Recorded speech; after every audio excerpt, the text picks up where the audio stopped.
বেগুন ভর্তা আমি রেস্টুরেন্টে যেদিন তৈরি করি সবাই বলে শেফ আজকে 2 কেজি চাল বাড়াইয়া দেন, ভাত বেশি খাওয়া লাগবে।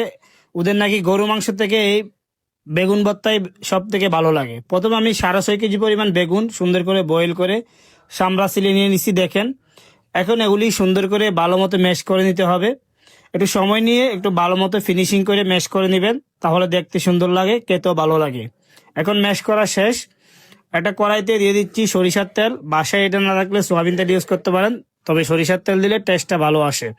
তেলটা গরম করে শুকনো আস্ত মরিচ দিয়ে দিচ্ছি। 1/2 কেজি পরিমাণ দেশি পেঁয়াজ দিয়ে দিচ্ছি।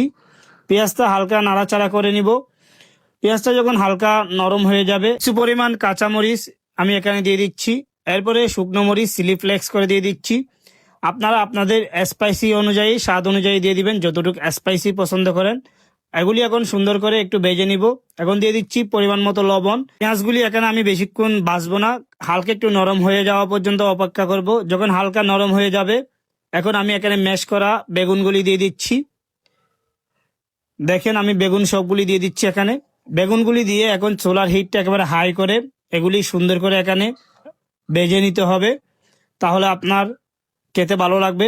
একটা জিনিস খেয়াল রাখবেন, চুলার হিটটা হাই করে নিচে যেন হালকা একটু লেগে যায়, ওই রকম করে সুন্দর করে এগুলি নাড়াচাড়া করে চুলার হিট হাই রেখে ভেজে নেবেন।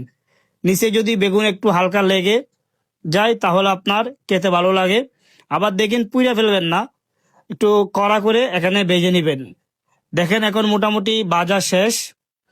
বেগুন ভর্তাটা অনেক গরম হয়ে গেছে। এখন আমি এখানে দিয়ে দিব বেশি করে ধনিয়া পাতা কুচি করে। ধনিয়া পাতার পরিমাণটা একটু বেশি দিবেন, তাহলে আপনার খেতে ভালো লাগবে। এখন আমি ধনিয়া পাতা দিয়ে আরেকটু সুন্দর করে নাড়াচাড়া করে ভালো মতো মিক্স করে নিব সোলার হিট হাই রেখে। যখন আপনার ধনিয়া পাতাটা সুন্দর মতো এখানে মিক্স হয়ে যাবে, এরপর আমি চুলা থেকে অফ করে বেগুন ভর্তাটা নামাই নিব। এভাবে ভাই বিশ্বাস করে একবার ট্রাই করে দেখুন, এত মজা হয়। এই বেগুন ভর্তা থাকলে আর কোনো কিছু লাগবে না। এই বেগুন ভর্তা দিয়ে পেট ভরে ভাত খাবেন। আর রেসিপি ভালো লাগলে ফেস ফলো দিয়ে সাথে থাকবেন।